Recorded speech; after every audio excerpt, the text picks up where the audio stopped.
माझा जॉब गेला तेव्हा खरंच खूप वाईट वाटलं होतं, पण त्यातूनही काहीतरी चांगलं घडलं. ते नक्की काय हे सांगते पुढे, त्यासाठी व्हिडिओ शेवटपर्यंत नक्की बघा.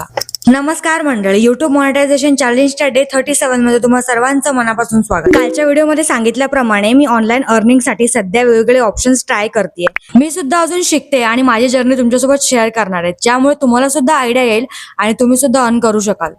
तर ही गोष्ट आहे मागच्या वर्षाची. माझी इंटर्नशिप संपल्यावर मला फुल टाइम रोल मिळू शकला नाही आणि या गोष्टीमुळे मी खरंच खूप अपसेट झाले होते, कारण या इंटर्नशिपसाठी मी 3 महिन्यांच्या पिरियडमध्ये दिवस रात्र एक करून खूप मेहनत केली होती. तेव्हा राहून राहून डोक्यात फक्त एकच विचार येत होता, तो म्हणजे यार आपण इंटर्नशिप, जॉब या गोष्टींमध्ये एवढी मेहनत करतो, पण जेव्हा या गोष्टी आपल्या हातातून निघून जातात तेव्हा आपलं काहीच अस्तित्व उरत नाही.